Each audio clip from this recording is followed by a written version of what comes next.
Sanibonani, ngiphinde nginamukele namhlanje bese sokuchaza. Bengicela-ke bakithi ukuthi uma ukuthi-ke usanda kufika kule channel, ngiyazi khona bathi ngiyalanda but ngiyazi kusuke kunabantu abasha abangenayo. Kube ukuthi uya-subscribe la ku-YouTube, kuno-subscribe, uyayishera kwi-link kubantu ohleli nabo, ucele be-subscribe.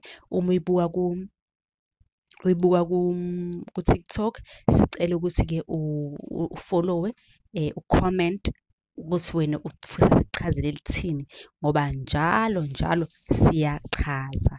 Wena-ke comment ngaleli ufuna ukuthi silichaze kwi-comment section ku-YouTube noma kuphi, bese uyangicela inamba bakithi ukuthi mina ngicela inamba ya-WhatsApp ukuze njalo ekuseni ngizokuhlupha ku-WhatsApp ngikubuze.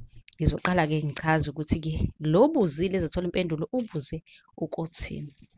Khona comment-ile wathi unokuphupha esinda ngobulongwe. Ngicabanga ukuthi sonke siyazi ukuthi ukusinda ngobulongwe izinto nje into ejwayele ukwenziwa emakhaya kudala. Thola ukuthi kaRondo-ke phansi siyasinda ngobulongwe benkomo, siyasinda kube kuhle endlini. Lona-ke ubuza umbuzo kanjalo ukuthi uphuphe enza kanjalo. Lelo phupho kanjalo suke libika ukuthi-ke kunomsebenzi okumele wenziwe ekhaya, kunomsebenzi osuke umele uwenze, kunokuthile okumayelana nabadala okumele ukwenze.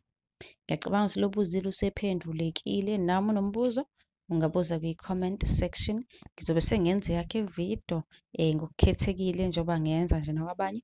Ngizoyiphosta ku-TikTok naku-YouTube. Ungakhohlwa ukusubscribe ku-YouTube, bese-ke ku-TikTok uyasifollowa, ucele nohleli nabo be-subscribe. Nisale kahle.